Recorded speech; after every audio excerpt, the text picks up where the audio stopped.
घर वालों का शौक था, फिर हमने घर वालों को देख के ही हमारा भी शौक बढ़ गया। बस खुद का ही यहाँ पे चाचा का खड़ा तो यहीं आ जाते थे छोटे थे तो धीरे धीरे क्रेज़ बढ़ गया और शुरू कर ली।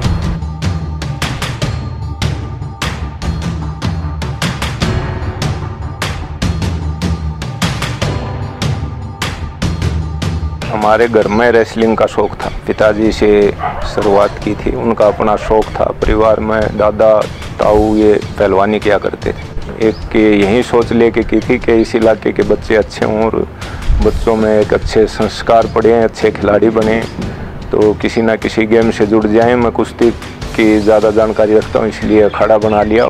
सुबह उठते हैं 4 बजे, उठ के अपने गुरुजनों का, देवता का नाम लेते हैं, नाम लेके जब शुरुआत करते हैं। शिद्दत ये होती है, जो कुछ है हमारे गुरुजी है हमारे लिए, वही हमें सच्चाई के रास्ते पर चलाते हैं, वही हमारे को डिसिप्लिन सिखाते हैं, वही हमारे को प्रैक्टिस करवाते हैं, तो उन बताए हुए रास्ते पर चलते हैं। तो उनके लिए मान सम्मान तो सबसे ज़्यादा पहले ही है, फिर गुरुजी का स्थान पहले नंबर पे है। अखाड़े को उतार के जब जाती, जब प्रैक्टिस शुरू होती है, हमारी रेस वगैरह गर्म करके, पीटी एक्सरसाइज करके, फुल वार्म अप होके जब प्रैक्टिस शुरू करते हैं। जैसे कुश्ती है, रस्से हैं, डैमल है, जिम वगैरह है। हरियाणा पंजाब के लोग ताकतवर हैं और ये ज़्यादा ताकत वाले गेम कोई पसंद करते हैं, जैसे कुश्ती का, कबड्डी का, बॉक्सिंग का। मतलब हर आदमी के शरीर में अलग अलग अंगों में अलग अलग ताकत होती है। कई खिलाड़ियों के पैर इतने मजबूत होते हैं कि वो नीचे से कभी नहीं पॉइंट नहीं देता। कई खिलाड़ियों के हाथ इतने मजबूत होते हैं कि वो शरीर के नज़दीक भी नहीं लगने देता किसी को और न पॉइंट देता। तो अलग अलग ही दाव होते हैं। जैसे कोई कुश्ती लड़ता, कोई खड़ा खड़ा ज़्यादा अच्छा लड़ता, कोई नीचे डाल के अच्छा लड़ता, कोई नीचे बैठ के अच्छा लड़ता। तो जिस बच्चे की जैसी सोच लगे ना, तो इतना हमारा दिमाग यूँ काम करे कि ये पहलवान है, ये खड़ा होकर अच्छी कुश्ती लड़ेगा, तो उसको खड़ा ही होके वैसे ही दाव प्रैक्टिस कराएंगे। आप भाई इस तरह की प्रैक्टिस करो, और उसकी सोच पूछेंगे तेरे कौन सा दाव अच्छा लगा है कि मैं यो दाव मारूं, तो उसी दाव की बारीकी बताएंगे उसको। तो मिट्टी में प्रैक्टिस जब हम बार बार करते हैं और एक मैट पर जाते हैं, तो हमारे अंदर और ज़्यादा तेज़ी आती है। जो अखाड़े की मिट्टी होती है ना, ये एक पवित्र मिट्टी है। इसके अंदर कोई भी खिलाड़ी आपको भी नहीं जाने देंगे, कोई जूता पहन के नज़दीक भी नहीं जाएगा। साफ़ सुथरी होती है, पवित्र होती है। दोनों टाइम इसकी पूजा की जाती है।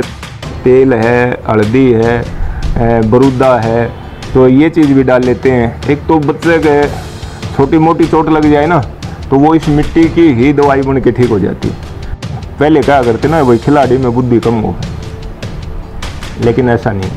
क्यों कि खिलाड़ी आम नागरिक से एक अच्छा नागरिक होता है। टाइम पर उठना, टाइम पर नहाना धोना, अच्छी चीज़ खाना, शुद्ध रहना, साफ कपड़े पहनना और अच्छा बड़े छोटे से बर्ताव करना, चरित्रवान होना। तो खिलाड़ी के आम जो नागरिक हैं, आम आदमी गांव शहर के हैं, उनके अपेक्षा ये 90% अच्छे होते हैं, पवित्र होते हैं। डिफरेंस ये दिखता है, वो बहुत से ऐसे मिलते हैं दोस्त जो मतलब नशा भी करते हैं, स्मोकिंग करते हैं। हम उनसे थोड़े दूर हैं। हमारे बॉडी स्ट्रेंथ से बहुत बेहतर है, हमारा स्वास्थ्य बेहतर है उनसे। हम जो भी काम हम कर सकते हैं वो नहीं कर सकते। हमारा गेम ऐसा है, मैम एक दिन भी छूट गया ना, तो सोच एक महीने पीछे जाता है। हमारे इधर दंगल होता है, उसी से बहुत ज़्यादा फर्क पड़ता है। गांव के बच्चों में छोटे ही करा देते हैं। सिर्फ एक मंगलवार का रेस्ट होता है, तो रेस्ट का मतलब ये है अपनी कति रेस्ट नहीं करना। मालिश करो शरीर के, कपड़े ये धो, साफ सफाई रखो और टेक्निक प्रैक्टिस करो। थोड़ी होता घर वाले साथ नहीं देंगे, तो जैसे खर्चा है, डाइट है, सुबह दूध दही मक्खन सारा सौदा पूछाते, शाम को पूछाते हैं दूध, तो इब अकेले से थोड़ी ना होता है। मैं तो सिर्फ अपनी प्रैक्टिस कर सकता हूँ। इंडिया के जो भारी वेट हैं, हाँ, वो बाहर देशों के हमारे से अच्छे पड़ते हैं। अच्छा। हाँ, उनमें ताकत, उनका खान पीन, उनकी प्रैक्टिस, उनका रहन सहन हमारे से अच्छा पड़ता है। अच्छा। हाँ, हमारे जो छोटे वेट हैं, हाँ, छोटी कैटेगरी के हैं, वो हमारे ठीक हैं। और जो बंदे हमारे बाहर जाते हैं, प्रैक्टिस करते हैं, वो भी उधर से कुछ सीख के आते हैं, इधर टेक्निक बताते हैं।